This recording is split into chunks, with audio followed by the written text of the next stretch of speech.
But yeah, I only had a few tiny things, so I can catch up with you later. Okay. Yep. But so I think I shouldn't. Hopefully, oh no, maybe I'm on recording. Your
Hi, Fatima. Hello, Ruth. How are you? Good. How are things going? Well, thank you. Can you you can see it? I can see and hear you. Yes, that's great. Do you want to try and share the slides? Yeah, that's my main one because I don't like it when I can't see people. And yes. oh yeah, and it works best when you can just go straight into the presentation. Yeah. Yeah, but now I'm in the wrong. That's the presenter view. So I just have to hide presenter view. Yeah, that's it. That's what it's meant to look like. Yeah. There we go. Yep. Yeah. So, will I leave that up or will I put it down while we're? Up to you. I don't mind. People will start coming in at around exactly on time at around 3. Are you happy for me to go through the whole bio, Ruth? Oh, is it long or short? Yeah. Um, You can summarize it or you can just take some of yeah, it. Whatever. yeah, okay. Yeah, no worries. How was your holiday? You had a good Easter break? No? Yeah, I did have a good Easter break, actually. Yes. Well, I actually did it the other way, and I took Thursday off and then worked yesterday.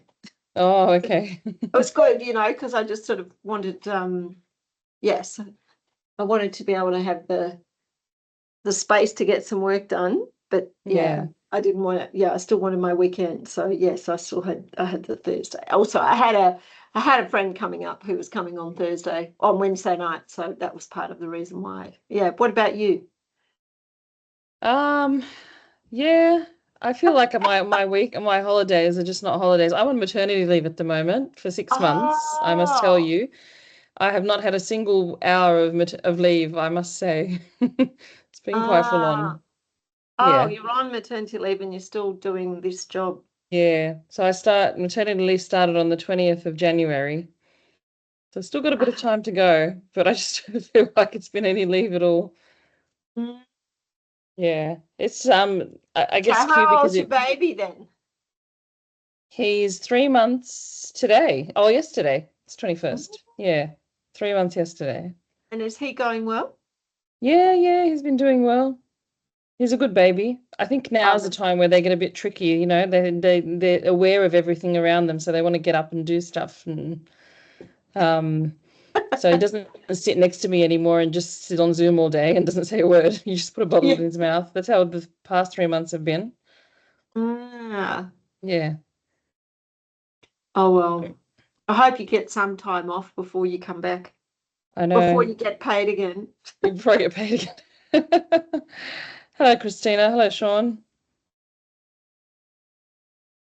Hello. I'm going to listen, but I am going to start cooking dinner. So I will be listening whilst I prep dinner. That's all Yes. right. Sorry about the timing. I do remember, Christina, that you mentioned that the afternoons are a bit tricky. It's all right. I will step up. It's okay. But that will keep me awake, won't it, if I keep cooking at the same time? Yeah. Because the hardest part is I do get noddy. I find it's the tiredest part of the day, and my speech goes a bit. But Yeah. I can still concentrate and listen. I'll Oh, try that's to great. be I'll try to be as interesting as possible, Christine. I'm sure you will be. How's the program going, Ruth? Has it started yet? Like, has it kicked off? Yes, I'll tell you about that today because I Yes. thought, so what am I talking about here? Um, and uh, yeah, we're sort of getting going. We had lots and lots of delays around, just internal HR processes, Yes. not anything more than that.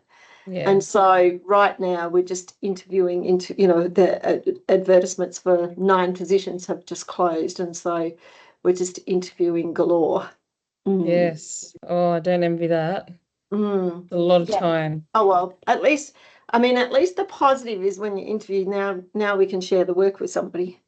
Whereas Yes. it's a Yeah. bit like when it's delayed and delayed, you've still got deliverables, you've still got stuff you've got to get done, even though you've got nobody to do them.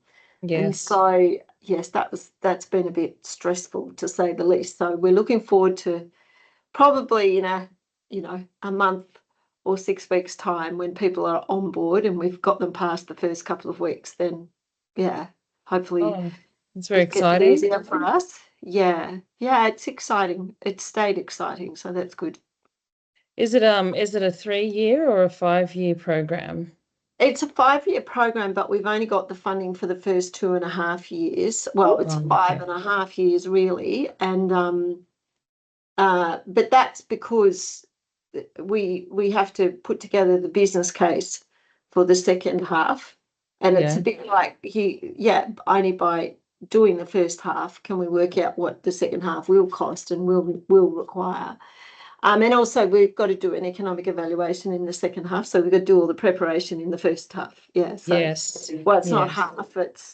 This is the shorter half of it that Yeah. we're in now. So Yeah. So it is quite yes, it's requires, yes, skills of all sorts, I must say. Exactly. Yes. Mm. And I mean, that's interesting because we're employing people with skills of all sorts. Mm. But until they get on board, we're required to have skills of all sorts. Yes. We're Yes. going between, jumping between. So anyway. It's tricky, but I think it's an important step, getting the right people so that you can deliver. Oh, yeah. And it is very interesting. So, yeah, it's good. But anyway, hopefully it's, interesting for people. Do you work with anyone from the project called BASCI at all? Yeah, so we are linked in with BASCI, and we've got what we've called we've got some umbrella projects. I don't know if that's the right name for it, but we've got some projects that are sort of gradually sitting under FNQ Connect.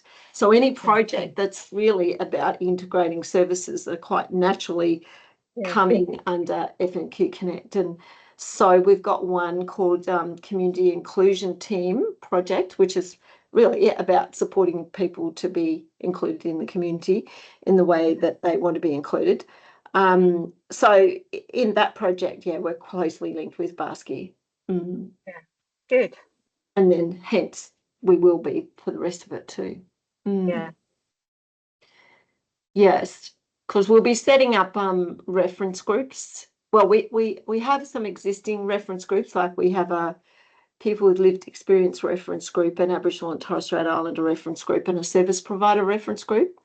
And so we've had it in the development of our proposal, and so we're sort of re-engaging with those groups, and then we'll be adding on to those groups basically. So as the basket will come in directly to that as well. Exciting. I worked on I have worked on that project for quite a while for Metro South BASCI. Ah, okay. As a consumer. Yeah. Yeah. With a brain injury. Yeah. Right. Yeah. Very interesting. Yeah. I thought when you just said that, late in the afternoon you have trouble with your words, I thought, I got the picture. Yeah. And it has been interesting. It is interesting. It's it's quite frustrating. The politics and just the how do I say this nicely? So you get these great ideas, and then there's just no funding to progress the ideas. That's the hard bit. So because I work as a consumer on that group, and it is interesting, but it's about exactly what you want to do, connect with people and the care, which is you kind of think far north Queensland there'll be an issue, but you can have that problem here in Metro North. Yes. Doesn't matter where you are. Yeah. Yes. I agree with you there. Definitely, the problem exists everywhere. We have it in large quantities here, but I agree with you. And certainly, seeing Sean come online, we had that same discussion about it. Hi, Sean. So, yeah. How are you going, Ruth? I'm not surprised we've discussed this, whatever it is. We've discussed many things. Yes, certainly. Oh, I've gone back to the wrong view again. There we go. Sean, are you integrated into the FNQ Connect initiative? He's in the umbrella project. Yes. Yeah. Sorry, you can speak for yourself, Sean. I was just explaining about having umbrella projects that sort of sit, for want of a better word, that's what we've called them. Yeah. Yes. Yeah. Exactly. No, that's we're well. So always looking for opportunities to get that to get those links and make them functional and work as well as they can. Yeah.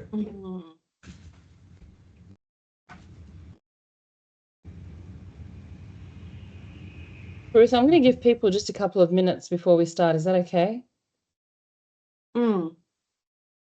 Maybe 3:05, just for people to start coming in, because we did get a lot of people who've accepted the invite.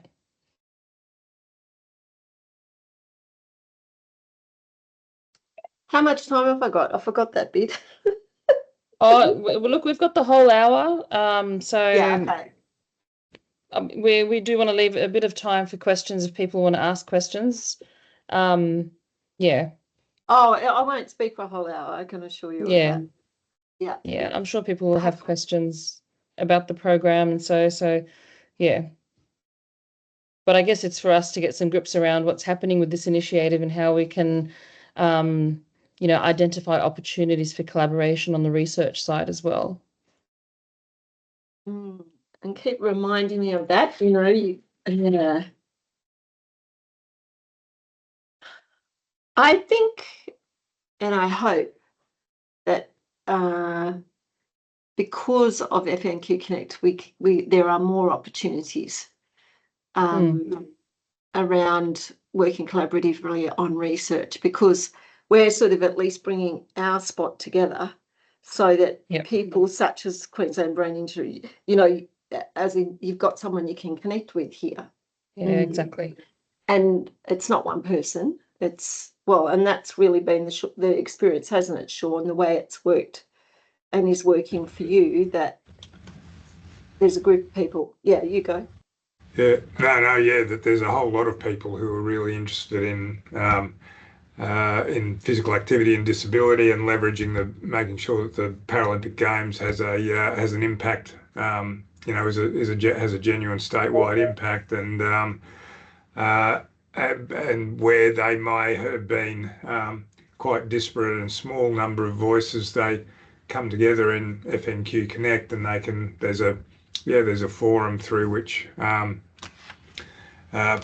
people can engage. There's a really talented Paralympians up there. There are coaches doing different things in different sports. There are therapists and doctors who are really interested in facilitating that entry, you don't have to round them all up yourself.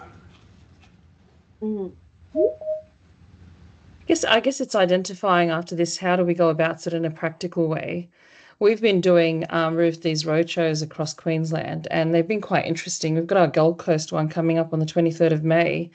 And just by reaching out to the clinicians at Gold Coast University Hospital, there's so many initiatives that are actually unique to the Gold Coast that haven't been sort of implemented, like one of them is their nurse navigator system. Another one is their regional rural remote telehealth program that they only have specific for Gold Coast. They run a trauma survivors day every year.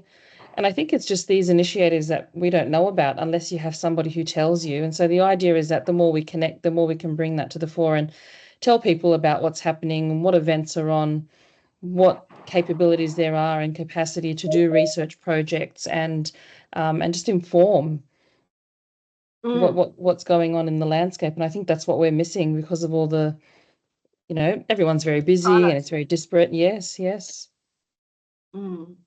But hopefully we'll make some progress on that front. But I think we can start now, just in the interest of time. Yeah. So, welcome everyone, and thanks so much for making time to come today. We've got Dr. Ruth Barker speaking to us today about the Far North Queensland Connect program, connecting people, connecting care, and where are we now? So Professor Ruth Barker is a researcher, an educator, and a physiotherapist by background, with an interest in neurological rehabilitation, innovative models of clinical service delivery for rural, remote, and regional and Indigenous communities, and building research capacity across allied health disciplines. So she supports and mentors PhD student, clinician researchers in that specific field. And she's had more over the past 15 years, she's brought in more than 20 million of funding to pilot and implement and evaluate innovative community, disability and rehabilitation services in North Queensland. Many of the services incorporate international, interprofessional assisted delivery goals and models. And in her current role at JCU, Ruth is the principal investigator of the Far North Q Connects program, which we're going to hear about today. So I'll leave it to you, Ruth, if you wanted to add anything to that. And we're really excited to hear about your presentation and how we can link in after this. Thank you. Thank you very much, and thank you for having me. I would like to begin by showing my respect and acknowledging the traditional custodians of the land, seas and skies where we live, learn and work, and of elders past, present and emerging. I'm coming to you from Cairns, and I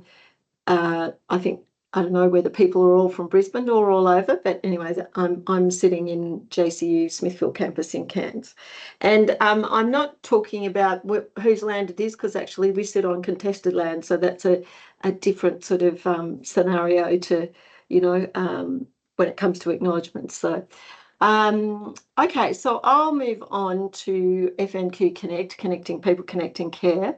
And just an interesting thing is, as someone said the other day, it's actually not Far North Queensland Connect, it's FNQ Connect. That's what everybody says it's called. So yes, for future reference.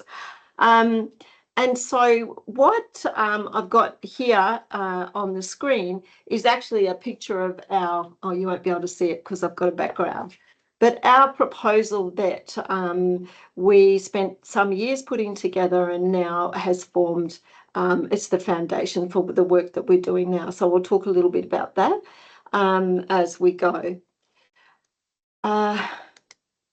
So I'll just go through and give you a bit of an overview of FNQ Connect, where it came from, what it's all about.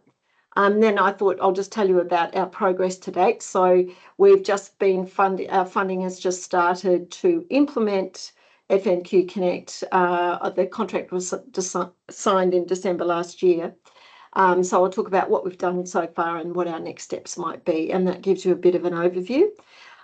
Just for those who don't know, when we talk about Far North Queensland, what does that mean? So if you look on Australia, obviously it's this tip part here, and we define it by the two HHSs that are up here, which this green one is the Cairns and Hinterland Hospital and Health Service, and the blue is the Torres and Cape Hospital and Health Service. In that region, what you'll also find is there's 21 LGAs, so local government areas, which adds another level of complexity, I suppose. And also we have 13 of the 15 discrete Aboriginal and Torres Strait Islander communities sit within Far North Queensland. And where that has a bigger impact is often with data, when data isn't collected from discrete Aboriginal communities. Clearly, it skews our data a lot with any sort of studies that are like that. I think the other thing to think about with Far North Queensland, when I talk about it as well, is we've got this nice picture, but there's this great dividing range that goes up there. So what it actually means is Cairns is down here by the sea, and then, wherever you go, there's a great big range that you have to get over to get to the tablelands, to get up to the Cape, etc. And so the way services are delivered, they're not delivered cross like this. They're often, you might go to Kowanyama, which we'll talk about today, Cairns to Kowanyama, but you don't just go Kowanyama to Thursday Island. You go back to Cairns and you go back up to Thursday Island. You go, again to Lockhart River, you'll go back to Cairns and you'll go back up. So it just adds a level of complexity. So I thought I'd just fill you in on that. It's a very large area, and I've forgotten exactly how much now. I used to know, and I haven't left it in the notes about how far, but I think it's like 14,000 kilometers, 1,400 kilometers, so 1,400 kilometers from top to bottom. So it's quite a big area. The other thing that's important that I put here, that's a really poor map, but again, if we talk about the Aboriginal and Torres Strait Islander clans, language groups, etc., it's remembering that there's a lot up here. Again, I don't know if that's about, the density of the landscape, etc. But we've got these patterns, but there are other patterns that underlie this that impact on the way services deliver and where people travel. So again, the Kowanyama people being more connected in this direction than they are in this direction culturally. So it's just another dimension to think about. So why did we even start this journey? And I think I said a bit about this when I presented before, but yeah, we were certainly looking for equity for FNQ Connect. And as one person who's worked in this field for a long time said, when you know, equity is like a dream. Let's just go for getting something that can work. So and what we've seen is, yeah, great need, fewer services, I'd say, but particularly around the poor outcomes. And the thing that's also disturbing, which I made reference to just then, is that inequity is actually really concealed by current data. And you'll see that there's a focus on data in this because it's concealed. So we did our background work and looked at, you know, how many people with disabilities in Far North Queensland, and compared that to Queensland and nationally, and how many services, you know, per capita, and we compared that as well. And what it said is our data told us that we have slightly less people with disability, and we have the same services as others. And we know on the ground that is completely ridiculous, and it does not reflect reality at all that we live with. So and what it is about is exactly what I said, that you'll have a national survey, but we'll find that that survey isn't connected, that the data is not collected from remote areas or from Aboriginal communities. So obviously then it doesn't represent very well our area. It's also that a lot of the data is based on, it's historically based, and it'll be around the number of services delivered. So you count how many people received a service, and that's how you count people with disabilities. So if you're in a region where fewer services are delivered and received, then it looks like there are less people, you know. So anyway, that's just an example. That's two of the many things that were a difficulty. So then the other thing is, so that's about the data, but the real issue is, again, is the services we've got and the workforce are really siloed.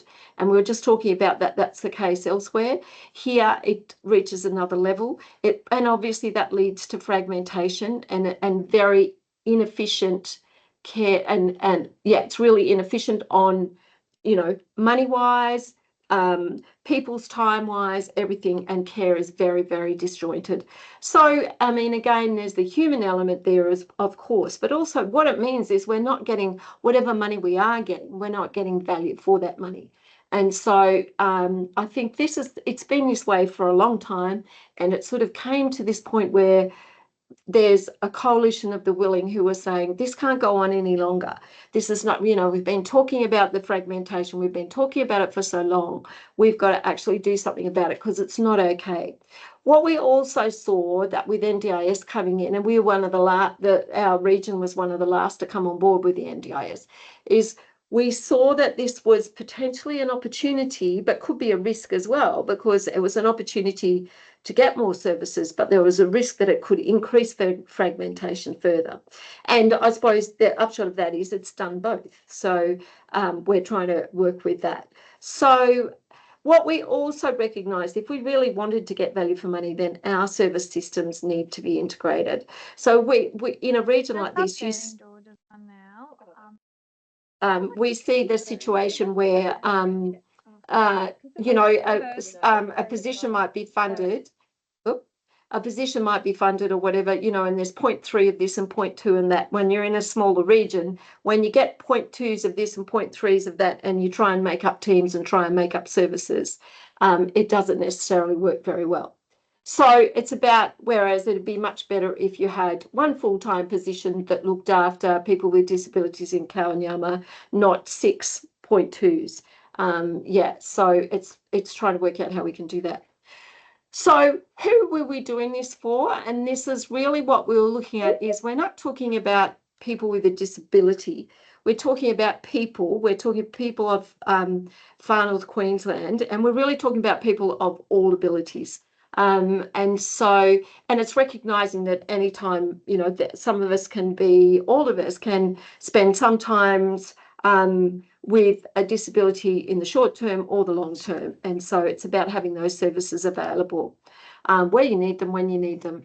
So what we thought about is we want to see children developing well, young people growing up well, adults staying strong, and older people aging well in place. So that's the story, and you can hear the strength-based behind it again, we're in a region where if people talk about gaps and deficits, it's all you talk about and it drowns you.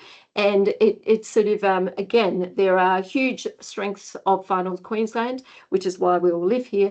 And so again, it's what will it take to make sure that everybody has a good life, not how we're going to fill the gaps. And I think my other bugbear when we talk about gaps is people plug gaps and put band-aids on gaps. And that's absolutely, that's the sort of thing that has happened historically as well. And so it's not about plugging gaps. It's about, taking a step back and taking a fresh look and saying, how can we make services work, period.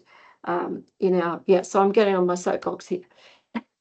Okay, so just to give you a bit of a picture, if we start on the left side, so this has been a little bit of a journey. So we start on the left, and that idea of a sort of a coalition of the willing coming together, that sort of happened over about 2018-19.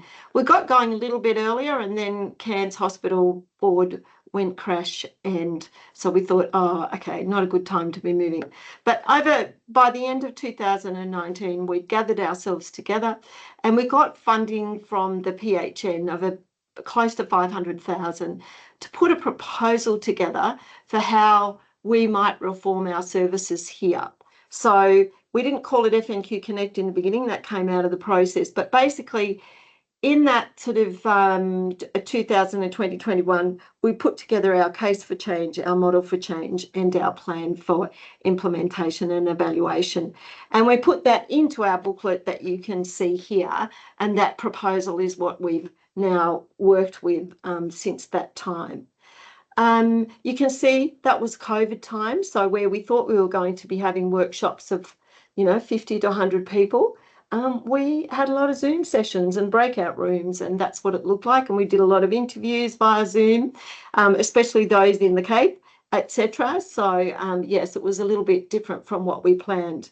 But what was important is we took a collective impact approach, which I'll tell you a little bit more about. But it is, the words tell you something about it, that it is, if we collect up together, how can we have a bigger impact? And so that's pretty much how we developed our proposal and how we're moving forward now. So after we put that proposal together, what we had to do was then get that endorsed by the key organisations in the region.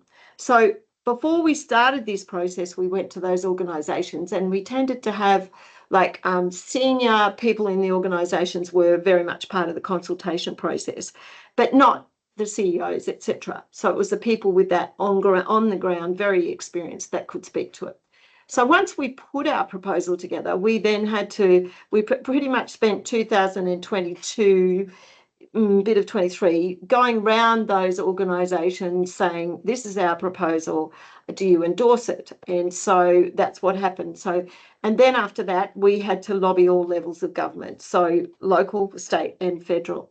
And so eventually we secured funding. So you can see again, it took a while for that process, and we did a lot of presentations and a lot of meetings, and it was hard work doing that.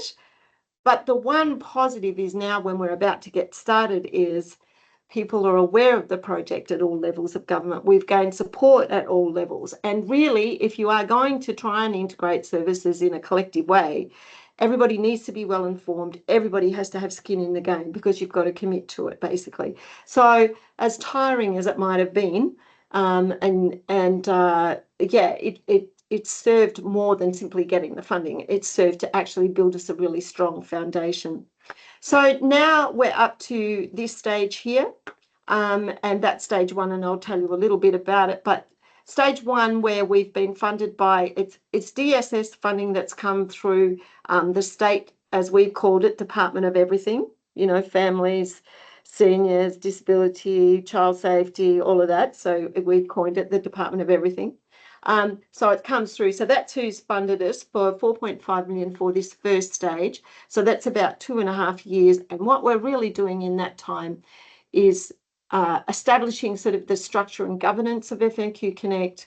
We're road testing our processes in 3 different sites, And then we're putting together our plan and business plan for the second stage, which is when we roll it out across Far North Queensland, conduct an economic evaluation. And in both, we're looking at our shared mechanism. So when I say that, that means a joint funding mechanism. The biggie is the joint, the shared data management, which, we're all trying to do, but we're trying to go across disability and health, not just within health. So they're quite ambitious things within that. And so eventually what we do want to be able to do is demonstrate greater social return on investment. So we'll be doing, that's the type of study, economic evaluation we'll be doing. Well, the main one we'll be doing. I put these arrows here because it's pretty much saying we developed our proposal here, and all of the work we're doing here is laid out in our proposal. So we will basically be following, that's what we've been funded on. And I'd have to say that this is probably a real benefit of getting the whole story together into one booklet and going out there has been very useful for us. It's our little Bible that we run with, but again, and it's also, how do we stay true to what people in Far North Queensland said? It's like it's documented in a public document, and sure, there's some papers otherwise, but that's our main documentation on what people said. And it was focused on our needs and aspirations basically as well. So in talking about collective impact, how did we interpret that? So putting that proposal together, I'll just tell you a bit briefly, is we had what is part of collective impact is to have a backbone team. And so our backbone team, this is the whole team, not all at once, over, a 2-year period, people come and go a little bit, but we had involvement. So, and our focus really, even within that team, reflected what our reference groups, but we had, the blue is saying we had a service provider reference group. And so on our backbone team, we had service providers from the health side and disability side, very definitely, as well as we had epidemiologists to help us work on that. So that was Linton there. We had a core team that were paid as part of this to do it. Most people did it as part of their positions already, and some people did it as volunteers. We certainly had an Aboriginal and Torres Strait Islander reference group, and you can see there in red, who came from the community control sector, from each of the HHSs, and then we had a disability, Indigenous disability consultant, Ngāti, which is like our Quake. Up here were represented, and then we had a lived experience reference group as well as, and again, we had representatives on the backbone team that represented that group.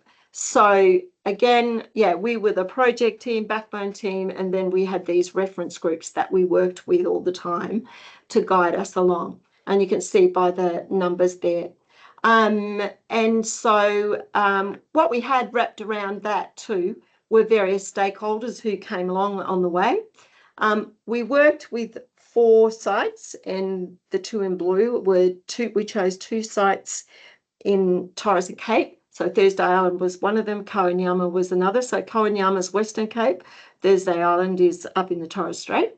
And then we had Cairns itself, and then we had the Tablelands. So again, Tablelands Regional Council there. So that were our 4 sites where we interviewed people with lived experience of disability. We worked with the councils to get information. And from that, yes, we gathered a lot of stakeholders as we went along our way in putting this together. So as I said, we had a lot of workshops, some that were more specific to lived experience or Aboriginal and Torres Strait Islander. We did a lot of interviews, including people in all of those groups, plus a lot of people with lived experience in each of these sites. And we also had workshops where we brought it all together and really got people to endorse what we were doing. We did that at various points along the way. So so that was the background to how we put it together. So what we came up with, and again, one of the key things about collecting impact is having a shared agenda or a shared vision between you. And so our vision, again, which was say everyone feels included, connected, safe and supported. Everyone has opportunities to choose their own life. Everyone has access to culturally safe services close to home. And so you can see in all of them there, there's a strong, I suppose it's a social model of disability, for want of a better word, is what we are looking at. And so the priorities that came from that were inclusive communities. Now, these priorities came from everyone, but were probably driven, inclusive communities was definitely driven harder by the lived experience group. Local workforce and services was certainly driven harder by the Aboriginal and Torres Strait Islander reference group, and connected care and support desperately by everybody. But also, again, service providers could bring a lot to that area. And so hopefully what you can see is it's reflecting that all the time we're working with health and disability, so you can see the stories of health and disability behind that as well, hopefully. So what is FNQ Connect? So it's like a platform for reform. It's not a service at all. I'll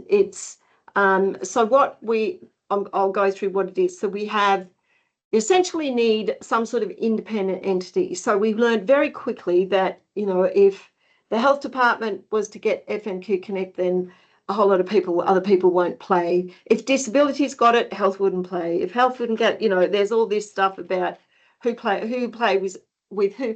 And I mean, obviously there's a conflict of interest all the time, especially when money's involved. So it's about having that independence. So where we're starting here is we're starting with it being auspiced by James Cook University. That's where it started. That's where the original putting the proposal together, our backbone was sort of embedded in JCU, so that people thought continue with that until we can make a decision. If we want a different independent entity, we'll do that later.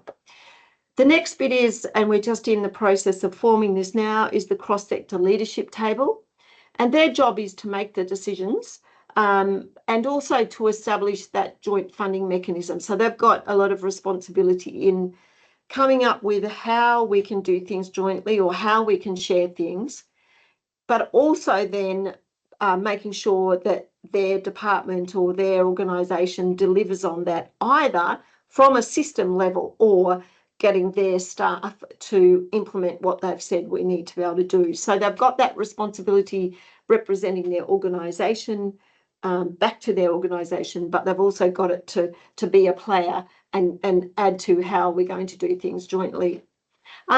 What's important is about being led by a person with lived experience of disability, and certainly prominence of First Nations people on that cross-sector leadership table, very much around where's the greatest need. So the loudest voices is what we're looking for. But it also includes the senior executives of key disability and health service providers for Far North Queensland. That's all easy to say, and that's quite difficult to do. Health is easier because you've got two big HHSs, but then you've got the community control sector and you've got private providers. But when you get into the disability space, there's not like one organisation out there that can represent. So it's quite complex. And as I said, we're just working on the governance structure now. And then the third thing that we'll have is a backbone team again, who will be that, but they will be fully employed. And that's what we've been pretty much, that's a lot of the funding. So there'll be 9 members of that team to enact the decisions of the leadership table and to do the testing in the 3. So to do the work that the FNQ Connects that we want done, but it's also to look after the health of the collective. So we do have, we have a communications officer, so it's keeping people informed. So we have, we haven't yet, we're just into interviews, but there'll be a director. So the management team, there's a director, there's a comms person and admin support. There's an implementation team. They're very much the ones that will be out working with the sites implementing. And then there's a monitoring and evaluation team who will, as it says, they will monitor our progress and evaluate it. And they'll have a big responsibility in the area of, putting together the business case for the next 3 years. So that's just a bit of an idea of, what the cross-sector leadership table will look like, the organisations. So, you're seeing a state. So in the disability side, certainly NDIA, Mission Australia do work on behalf of NDIA up here as well. but we'll have it at a state level as well. Certainly education, health, and certainly the Disability Providers Network, but also the Queensland Disability Network. So people with lived experience will be on there as well. NATSIHA, as I said, is the Aboriginal Community Control Sector. So that's what it'll look like. How am I going? All right? Are you with me still? Okay, so in moving ahead in now implementing, as we go forward, it's 3 sites. Torres Strait at the time, or Thursday Island, wasn't in a state of readiness in the same way, whereas Coanyama are very keen to be a site, and the Tablelands Regional Council and Cairns. So that's the sites that we're working with and trying out our processes, I suppose. Trying out our processes. And developing those in readiness for a greater rollout. When I say that we'll roll out to Far North Queensland in the second half of this first 5 years, it won't be bang, we're rolling it everywhere. It'll be more, we'll start rolling out as community or as LGAs communities become ready to do so. We will be looking at establishing a network of hubs, and that hub might be a physical hub, but it will be a virtual hub as well. And we see that we'll have a central hub in Cairns, and actually there isn't one of those. So part of our project is to, draw up a proposal for what that will look like, and get land and the big picture of that. So we'll have a central hub, and then we will have satellite hubs. So it's probably going to be a Western Cape hub, an Eastern Cape hub, a Torres Strait hub, and then a Cassowary Coast hub, and Tablelands hub is probably how it'll go. So, and we do expect that we'll have some little remote hubs in between. So that's what we're working towards. On the ground, when we're working with the community sites, the way that we'll work to work out, well, what are their priorities? So I'll give the example of Coanyama. So we said one of the priorities was about a local workforce and locally owned or managed services. So that was really their priority. So, you can say those words, but what's that really mean? What do they want to look at? What do they want it to look like? So our first job will be go back to sort of a Coanyama community action group is what we've called it. Now, while that may not exist at the moment, the point is just build it on what already exists. So there are people doing that community work already in Coanyama. And so who are they and how do they normally come together? So to work with the existing systems on the community, and it might be that there's extra people that get added into it. So our first job, for instance, is to talk to this group on the ground, and in this case, they would be the Indigenous representatives largely who would be sitting on that group. And one of the things that they have already discussed is about having an allied health assistant, or not even assistant, an allied health worker that could work with families. And the reason for this is at the moment you can have a child with cerebral palsy who with their mother, their family, etc. And at the moment it probably looks something like this, that by the time they're 7 years old, they've probably seen 20 physios by then, because once every 6 months or once a year maybe, health might come and see that family, and they might be a speechy comes once, and then the OT might come, and then someone else might come, and they're all separated, and then they come every 6 months, and then by the time they come the next 6 months, it's probably already turned over and it'll be a different person. And so they end up seeing so many people, and it's it's a lot of assessment. And if it's a deficit model, you have a mother who's been told repeatedly what their child's deficits are, and then not much intervention. So it's all over the shop for people. And again, I know that can certainly happen for people in other areas, but it's another level altogether. So what Coanyama are saying, we want allied health workers who can work with a family and sort of integrate, coordinate all these visiting services, but also coordinate the local services that are providing services to that family. And then as part of that, they would like them to receive training from all those visiting allied health in particular that would come. And it's sort of infinitely sensible approach to take as all concerned, but it's completely impossible and not even legal really to do that, because if you are a physio with the health department, you can't delegate to someone who works for the council. If you are an NDIS provider, you might be, an allied health professional, but again, you can't even read the records of that person in the community controlled health organisation, let alone in the, the hospital and health service. So none of that is actually possible. And so our job then is to say, okay, well, how do we make that happen? So we have to form a stakeholder group that says, okay, well, who's involved in this? How are we going to deal with that clinical governance issue? How are we going to make this possible? And so this group would be made up of a large number of very senior people in those organisations, but people that have definitely had on the ground experience. So they're highly experienced, not the executive, that they'd be at that level and come up with how can we make this possible. So Kanyama have said, and we do it all the time, consult. What would work for you? They tell us, and then it doesn't happen. So this is the case of saying, well, how can we make this work? We all agree that it could work well for all concerned. So what do we have to do? And you can see there's a very high level of system level change that's going to be required to do that. So it will be up to this group to come up with what will need to be done. We have the cross-sector leadership table with their executives saying we're supporting this process, so they can do that with a level of confidence that what they're suggesting will receive a level of support, at least locally. And then so again, a lot of that will be Queensland Health, Department of Everything, and it'll go back to DSS and it'll go back to the federal level as well to make it possible.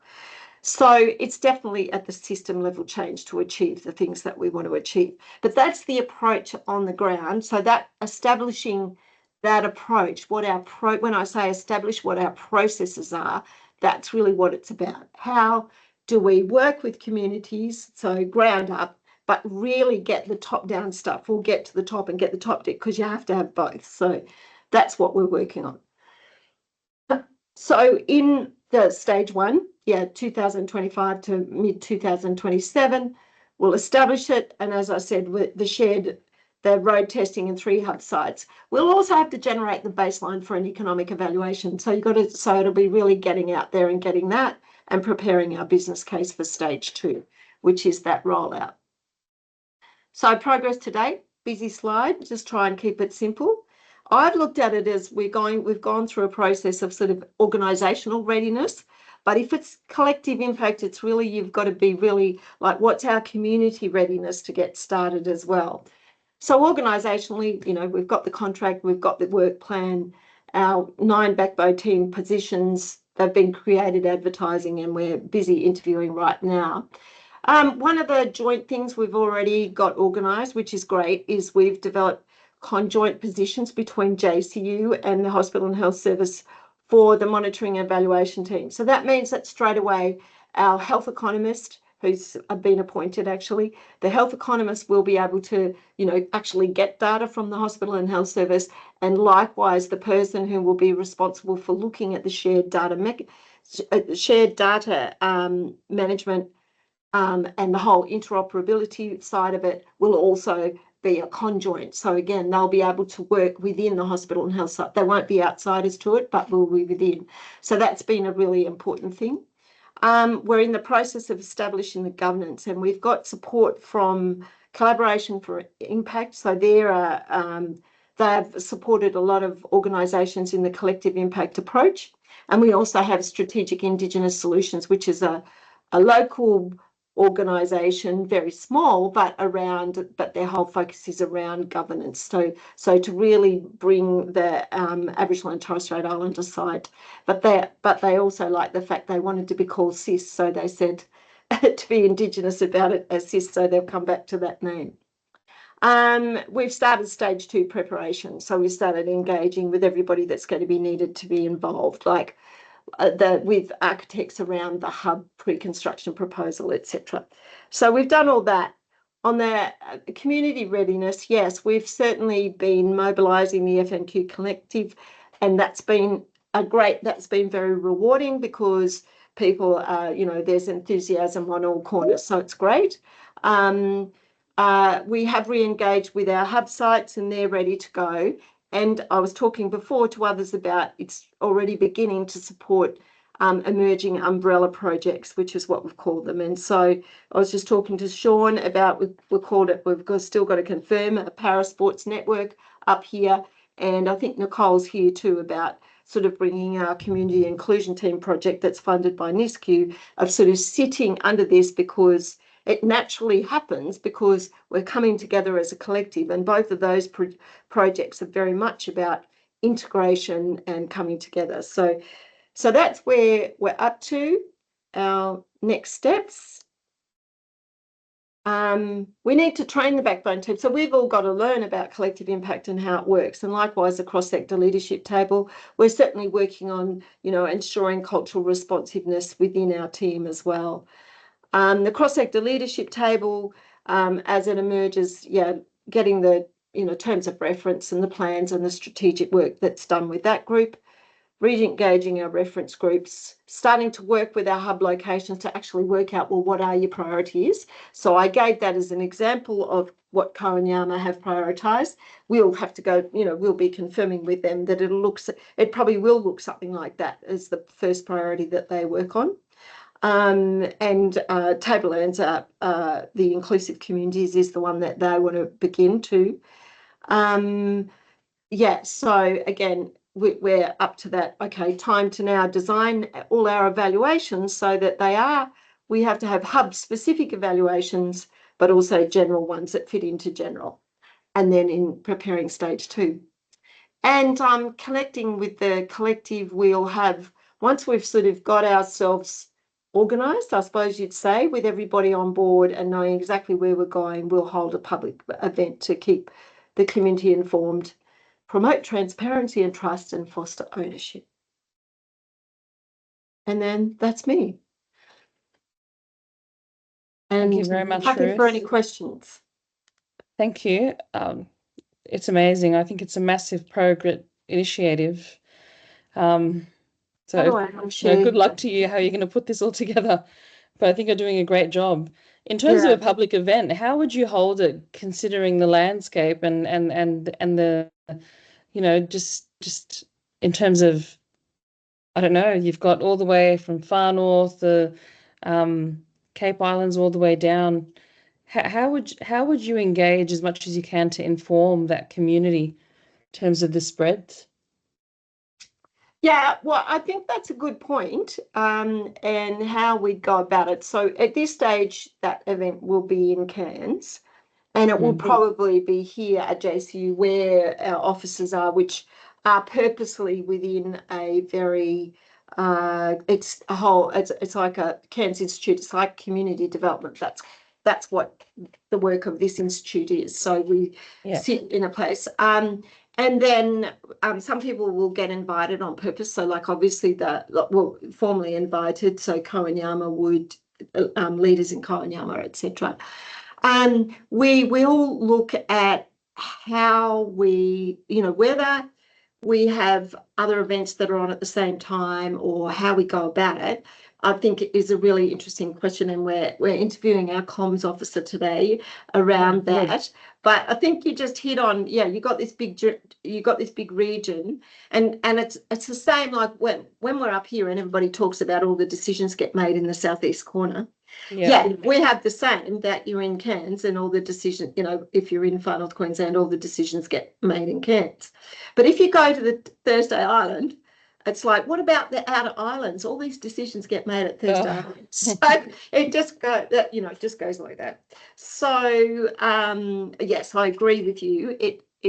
We need to think about that. And the best that I've ever been, I suppose, when I've done that work is when is some sort of event in other places, and the two connect at some point for some critical discussions or speeches or something like that. But that there's a discussion, so you time it. So if you know, there's a meeting on at Kawanyama with some of our staff out there, that you time it so that Kawanyama also connect in with a bigger public event.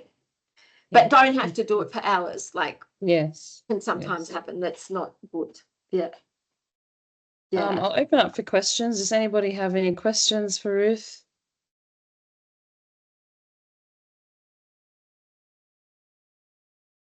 No, just a comment from me. Just well done. It's such a big thing to try and coordinate and manage. The vision has to be massive for things like this, and to see it right through is just fantastic. So, well done, Ruth. Thank you, Trevor. Thank you very much. Yes, it's sort of been ambitious at each point. And so we just go, well, we've got, you know, just one foot after the other. And I suppose we hope that we can get there. Not hope, we will get there, more than that. Mm. Sean? Yeah, congratulations as well. I really like the timelines are really, you know, affirming. I think they're getting something up like that, you know, with the 2018 start date. There'd been, you know, the perseverance is really important to get that sort of get something of that magnitude up. And I do think that, like, it's almost like the role that disability sport plays at the AIS, that if you solve these problems with the governance and the organisational structures for something as diverse and disparate as FNQ, then there will be learnings that we'll have for South East Queensland, for Queensland the state, and for making these things work. And so it'd just be like, from an output point of view, there is and you're probably well aware of it, but that there's literature in the sort of the establishment and evaluation of, for want of a better term, a multi-sectoral alliance, if you wanted to call that. You know, that's FNQ as an exemplar, and how that the governance and the organisational structure that makes that work and last is that's a contribution that that's really that could make a huge difference to how things work in a whole lot of different areas in the field. And if you solve that, just looking at one bilateral relationship within that, or that multi-sectoral alliance between disability and health, you solve that. That's almost cold fusion. Worked it out at that level. So and if you do that, and this is a structure that can work and it works here, then there's there's something that's generalizable and hugely impactful elsewhere. Hopefully, yeah. Thanks, Sean. Hopefully. Ellen, you had your hand up. Did you want to ask a question?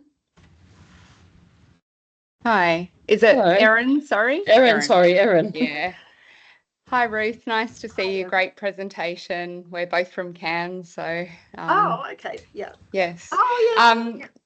I'm just interested in your comment about the inequity concealed by the current data, and how FNQ Connect might be working towards that, given that we see that problem in Queensland Health currently, like doing data collections, not representing the unmet need with the barriers to access.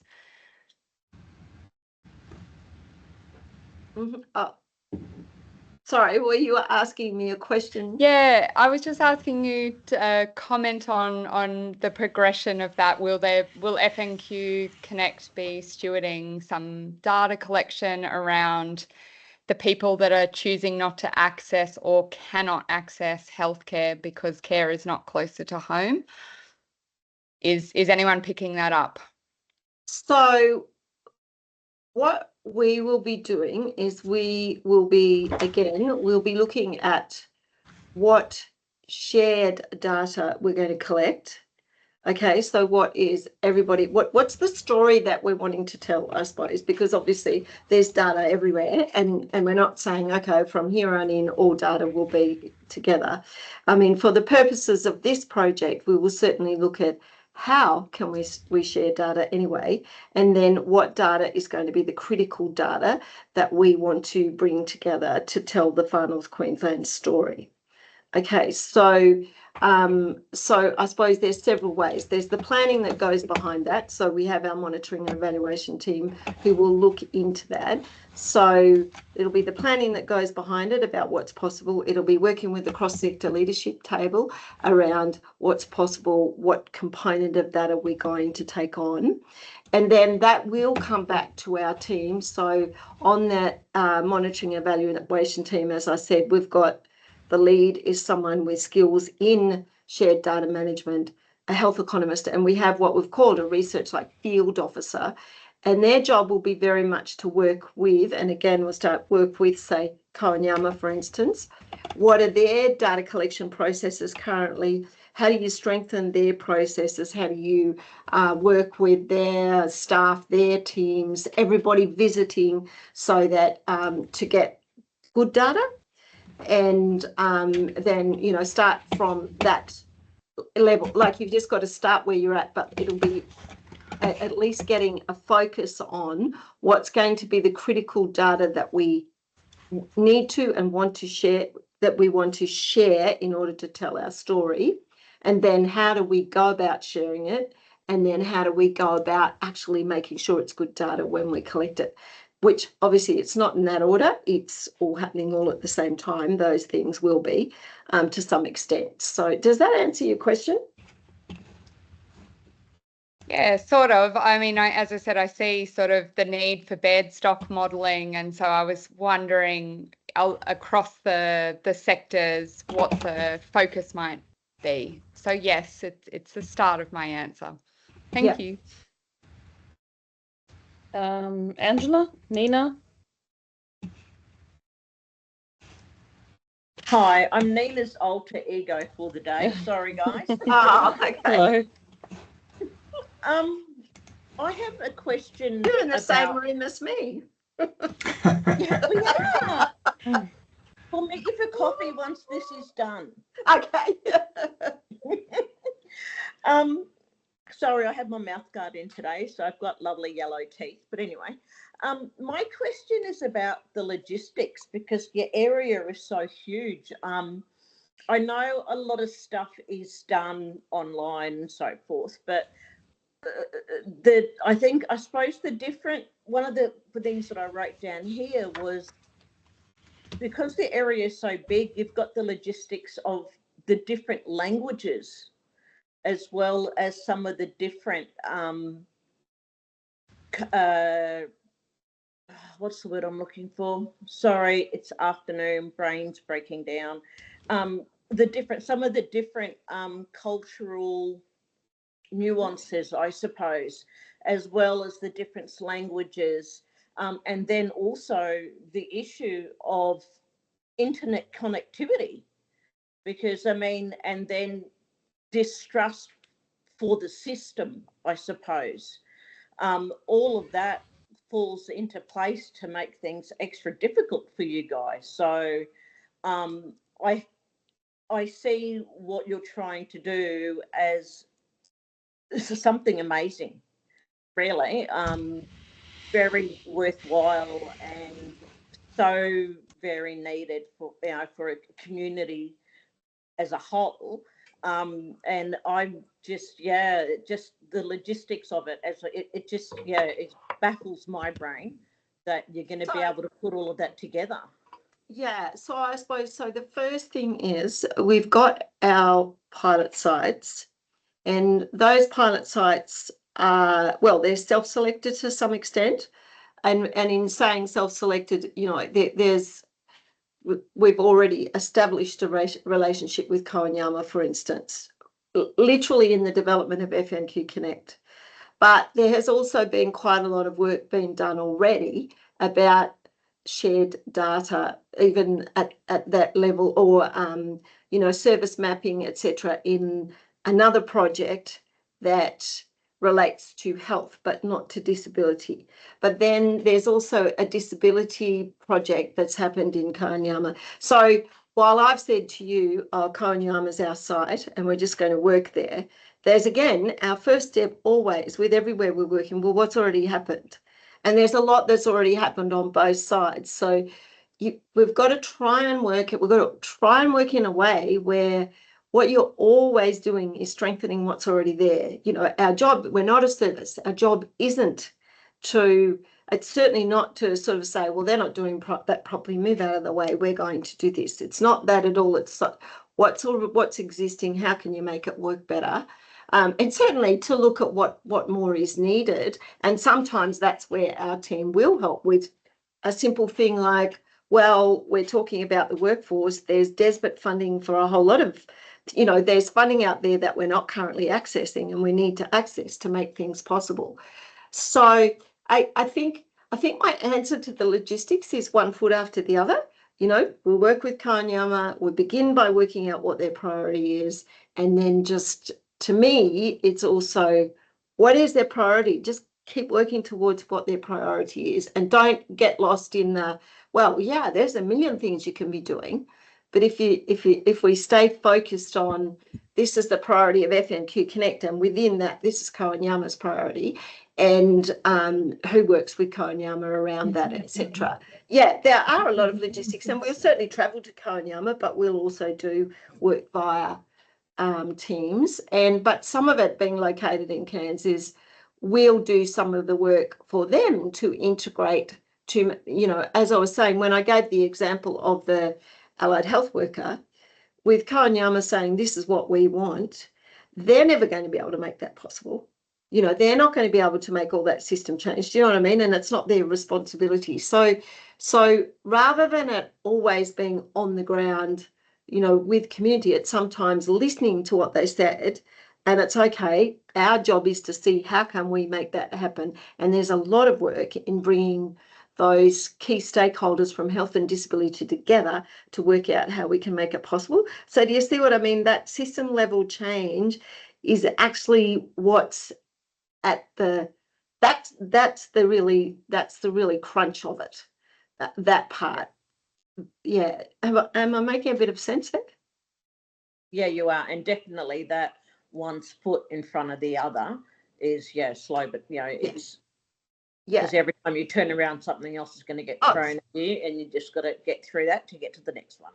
Yeah, and I think the other thing that happens as well is we know that every time, well, we live in a space of high turnover, so people change, but I think my experience in Aboriginal communities anyway, in the work that I've done is, then the government changes and then this funding changes, and then that happens at both the state and a local, state and federal level. So you're constantly in this sea of change. So to me, it even like you've just got to get a hold of that priority and hang on to it and just say, I know what it is thereafter. Whichever way we get there, this is what you've got to stay stuck on that, I think, and then make the money work for you. Make the system work for you. Yeah. Thanks, Angela. Look, I'd like to thank you, Ruth. We're up at the time, so people probably have other meetings to go to.